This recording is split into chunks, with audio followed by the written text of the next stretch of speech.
കിണറ്റിൽ വീണ പൂച്ചയെ എങ്ങനെ കരകയറ്റാം? കിണറ്റിൽ വീണ പൂച്ചയെ എങ്ങനെയാ നിങ്ങളൊക്കെ കരകയറ്റാറ്? കിണറ്റിലൊരു പൂച്ച വീണാല് മൊത്തം സീനാവും, വെള്ളം കൂടി മുടങ്ങും അല്ലേ? മൊത്തം പ്രശ്നമാണ് അല്ലേ? നമുക്കൊരു ദിവസം വെള്ളം ഇല്ലാത്തതിനെ പറ്റി ചിന്തിക്കാൻ പറ്റുന്നുണ്ടോ? നമ്മുടെ വീട്ടില് കുടിക്കാനില്ല, കുളിക്കാനില്ല. നിങ്ങൾ ദിവസവും കുളിക്കാത്തതുകൊണ്ട് വലിയ പ്രശ്നമൊന്നും ഉണ്ടാവില്ല അല്ലേ? ഉണ്ടാവില്ലല്ലോ.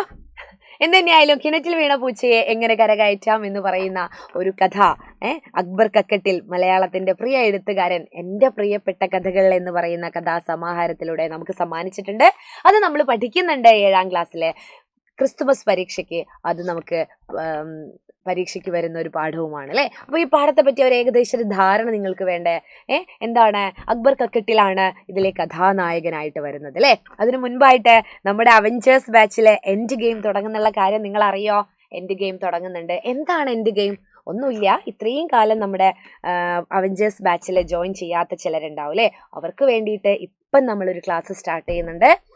എൻഡ് ഗെയിം, അവഞ്ചേഴ്സ് എൻഡ് ഗെയിമാണ്. 15% ഓഫർ. 1175 രൂപ കൊടുത്തു കഴിഞ്ഞാൽ നിങ്ങൾക്കിത് കംപ്ലീറ്റ് ആയിട്ട് നമ്മുടെ സിലബസ് കവർ ചെയ്തുകൊണ്ട് നിങ്ങൾക്ക് പഠിക്കാനുള്ള ഒരു അവസരമാണ്. ഡെയിലി ലൈവ് റെക്കോർഡഡ് ക്ലാസ്സുകൾ മാത്രമല്ല, പരീക്ഷയുടെ USSന്റെ ബാച്ച് അവിടെ ഫ്രീ ആണ് കേട്ടോ. USSന്റെ ബാച്ച് അവിടെ ഫ്രീ ആണ്.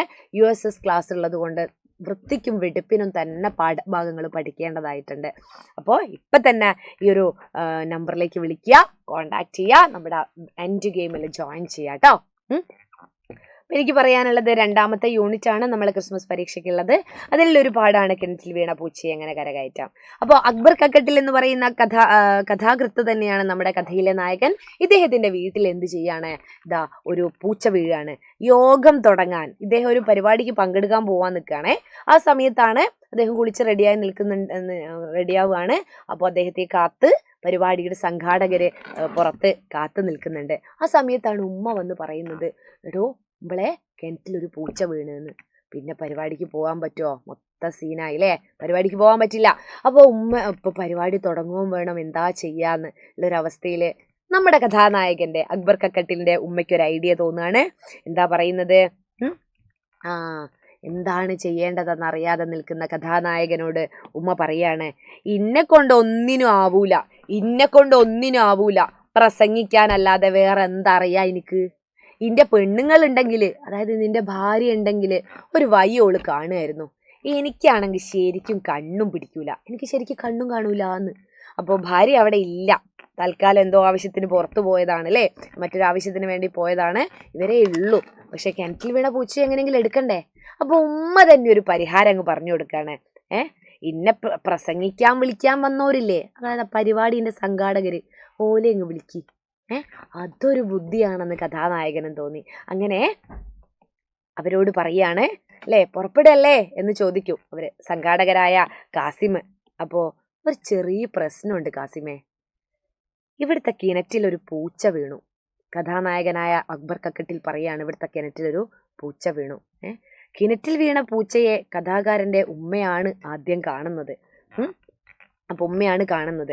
ഇപ്പോൾ കഥയിലേക്ക് പോകുകയാണെങ്കിൽ കാസിമും അനന്തനും കൂട്ടാൻ വരുന്നുണ്ട്. പിന്നെ ഉമ്മ പറഞ്ഞു കൊടുത്ത വഴി അനുസരിച്ച് ഇവരോട് ഇവിടുത്തെ കിണറ്റിലൊരു പൂച്ച വീണു എന്നുള്ള ഒരു സാധനം ഇട്ടു കൊടുക്കുകയാണ് ആര്? നമ്മുടെ കഥാനായകൻ. എന്നിട്ട് പൂച്ചയെ എടുക്കാൻ നിങ്ങൾ സഹായിക്കണം എന്നുള്ളത് വേറെ പറയണ്ടല്ലോ. അപ്പോൾ അവർ പറയാണ് പൂച്ചയെ എടുക്കാണ്ട് വേറെ വഴിയില്ലല്ലോ എന്ന്. പിന്നെ തകൃതിയായ പൂച്ചയെ എടുക്കാനുള്ള ശ്രമങ്ങളാണ് നമ്മൾ ഈ കഥയിലുടനീളം കാണുന്നത്. ഉടനീളം കാണുന്നത് എന്താണ്? കഥയിലെ സംഭവം നോക്ക്. യോഗത്തിന് പോകാനിരുന്ന കഥാകാരൻ അല്ലേ, കാസിമിനെയും അനന്തനെയും സഹായത്തിന് വിളിക്കുന്നു. കാസിം വിളിക്കാൻ വന്ന സംഘാടകനാണേ, ഒരു തൊട്ടി കിണറ്റിലിടുന്നു. പൂച്ചയെ അതിൽ കയറ്റാൻ ശ്രമിക്കുന്നു. പക്ഷെ പൂച്ച പേടിച്ചു പിന്മാറുന്നു. ഇതൊക്കെ നിങ്ങൾ മനസ്സിൽ കാണണേ. അടുത്തതായി അനന്തൻ എന്ന് പറഞ്ഞ ആള് പൂച്ചയെ രക്ഷിക്കാൻ നോക്കുന്നു. പക്ഷെ പൂച്ച വെള്ളത്തിൽ വീഴുന്നു.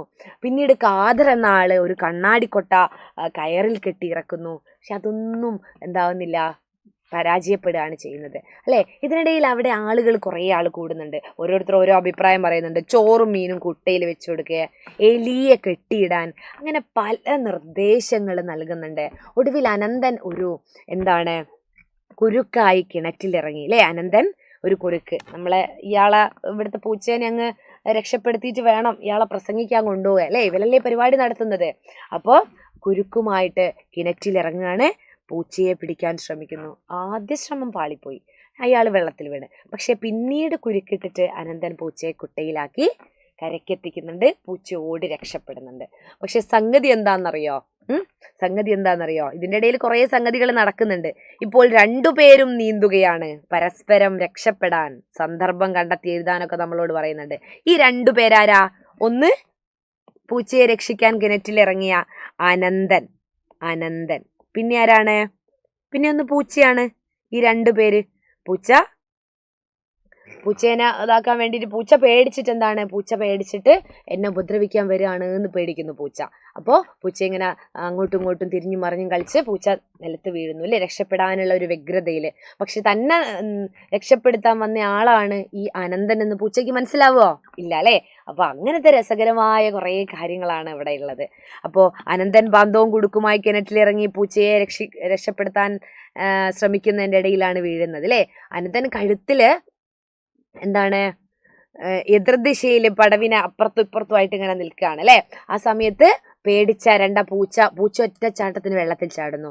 അപ്പൊ അനന്തനും വെള്ളത്തിൽ വീണു. അങ്ങനെ രണ്ടുപേരും നീന്തുന്ന ഒരവസ്ഥയുണ്ടായി. ആ സന്ദർഭമൊക്കെ ചോദിക്കാൻ സാധ്യതയുണ്ട്. പിന്നെ ഇതിലുള്ളത് രസകരമായ സംഭവം എന്താണെന്ന് നിങ്ങൾക്കറിയാമോ? ഈ ഒരു കഥയില് ഇവര് പൂച്ചേനെയൊക്കെ രക്ഷപ്പെടുത്തി ഒരു യോഗമുള്ള സ്ഥലത്ത് പോവാണ്. അവിടെ ആര് മാത്രമാണുള്ളത്? മൈക്ക് ഓപ്പറേറ്റ് ചെയ്യുന്ന ആളും ഒരു മൈക്ക് ഓപ്പറേറ്ററും അയാളും ഒരു അസിസ്റ്റന്റും, പിന്നെ വെറും മൈക്കും കുറേ ഒഴിഞ്ഞ കസേരകളും. ബാക്കിയെല്ലാവരും അവിടെ പോയി. അപ്പം മൈക്ക് ഓപ്പറേറ്റർ പറഞ്ഞ രസകരമായിട്ടുള്ളൊരു കാര്യമാണ്, എല്ലാവരുടെ കിണറ്റിലും എല്ലാവരുടെ കിണറ്റിലും പൂച്ച വീണു എന്നുള്ളത്. അപ്പോൾ എല്ലാവരും വീട്ടിൽ പോയി എന്നുള്ളത്, എല്ലാവരും സ്വന്തം കാര്യം നോക്കി വീട്ടിൽ പോയി എന്നുള്ളത്. ഇവിടെയും ശരിക്കും കഥാനായകന് പൂച്ച വീണത് പ്രശ്നം തന്നെയാണ് വീട്ടിലെ കിണറ്റിൽ അല്ലേ. പക്ഷെ കഥാനായകൻ ആ ഒരു പൂച്ചയെ എടുക്കാതെ യോഗത്തിന് വരാൻ തയ്യാറായില്ല.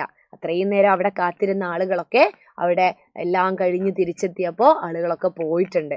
അങ്ങനെ രണ്ട് കാര്യമുണ്ട്. ഒന്ന് സ്വന്തം കാര്യം നോക്കുക എന്നുള്ളൊരിത്, അത് തമാശ രൂപേണ അവതരിപ്പിച്ചിട്ടുണ്ട് ആര്? അക്ബർ കക്കട്ടിൽ അല്ലേ. അക്ബർ കക്കട്ടിൽ വളരെ തമാശ രൂപേണ അവതരിപ്പിച്ചിട്ടുണ്ട്. വൺ വേർഡ് ചോദ്യങ്ങളായിട്ടും ഒക്കെ ഇതിൽ നിന്നും വരാറുണ്ട്.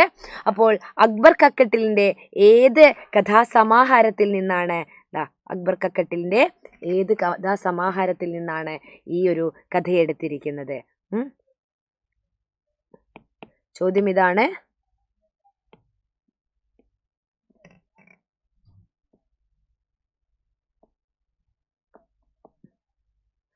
അക്ബർ കക്കട്ടിലിന്റെ ഏത് കഥാസമാഹാരത്തിലെ കഥയാണ്? ഏത് കഥാസമാഹാരത്തിലെ കഥയാണ്? ഏത്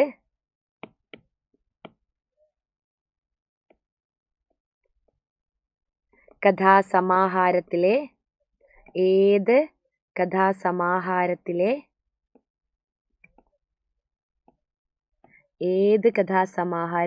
കഥയാണ് കിണറ്റിൽ വീണ പൂച്ചയെ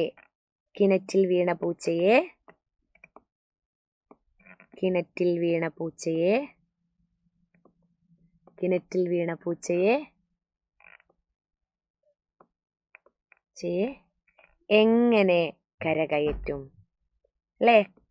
ഇതന്നെയല്ലേ, കിണറ്റിൽ വീണ പൂച്ചയെ എങ്ങനെ കരകയറ്റും.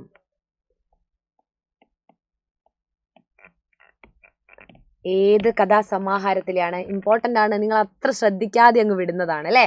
അപ്പോൾ അക്ബർ കക്കട്ടിലിന്റെ ഏത് കഥാസമാഹാരത്തിലെ കഥയാണ് കിണറ്റിൽ വീണ പൂച്ചയെ എങ്ങനെ കരകയറ്റുമെന്നുള്ളത്? അവിടെ ഉത്തരവൊക്കെ ഉണ്ട്. പക്ഷെ നിങ്ങൾ കമൻറ്റ് ചെയ്യുക, ഇത്തരത്തിലുള്ള കോണ്ടന്റ് വീഡിയോ നിങ്ങൾക്ക് ഉപകാരമാണോ എന്നൊന്ന് പറയാ. ഇതിൻ്റെ ചില ചോദ്യങ്ങളൊക്കെ ആയിട്ട്, കാർട്ടൂൺ വിശകലനം പോലുള്ള ചോദ്യങ്ങളൊക്കെ ആയിട്ട് ടീച്ചർ വീണ്ടും വരാം. അതുപോലെ നമ്മുടെ അവഞ്ചേഴ്സ് ബാച്ചിലേക്ക് ജോയിൻ ചെയ്യാൻ മറന്നു പോകേണ്ട. എൻഡ് ഗെയിം വളരെ കുറഞ്ഞ ഫീസിൽ നിങ്ങൾക്ക് മുഴുവനായിട്ടും പഠിച്ചെടുക്കാനുള്ള ഒരു അവസരം കൂടിയാണ് കേട്ടോ. ഇതെല്ലാവരും കമൻറ്റ് ചെയ്യുക. ഇത്തരത്തിലുള്ള ക്ലാസ്സുകൾ വേണോ വേണ്ടയോ, അല്ലെങ്കിൽ എഫക്റ്റീവ് ആയോ എന്നുള്ളത് കൂടെ നിങ്ങൾ പറയാം. അപ്പോൾ ടീച്ചറെ മറ്റൊരു വീഡിയോ ആയിട്ട് വരാം. അതുവരേക്കും ടാറ്റ ബൈ ബൈ. മറന്നു പോകാതെ കമ്മ്യൂണിറ്റി ഗ്രൂപ്പിലെ വാട്സപ്പ് ഗ്രൂപ്പിൽ ജോയിൻ ചെയ്യുക. അതുപോലെ ഇൻസ്റ്റഗ്രാമിലൊരു സൈലം ക്ലാസ് 7 എന്ന് പറയുന്ന ഒരു പേജ് ഉണ്ട്. അതിലും കൂടെ ഫോളോ ചെയ്ത് കഴിഞ്ഞാൽ നിങ്ങൾക്ക് ഇടയ്ക്കിടയ്ക്ക് ഉണ്ടാവുന്ന USS ക്വസ്റ്റ്യൻ ആയാലും അതുപോലെ ഇത്തരം 1 വേർഡ് ചോദ്യങ്ങളൊക്കെ ആയിട്ട് ഞങ്ങൾ അവിടെ ഉണ്ടാവും. നിങ്ങൾ എല്ലാവരും ഞങ്ങളുടെ കൂടെ ഉണ്ടാവുക. നിങ്ങൾക്കൊപ്പം ഞങ്ങളുണ്ട് എന്ന് പറയാനാണ് കൂടുതൽ ഇഷ്ടം. അപ്പോൾ മറ്റൊരു ക്ലാസ്സിൽ കാണാം. ഇതിൻ്റെ ഉത്തരം മറന്നു പോകരുത്. ഏത് കഥാസമാഹാരമാണ് എന്നുള്ളത് ഒന്ന് എല്ലാവരും കമൻറ്റ് ചെയ്യാം കേട്ടോ. ബൈ.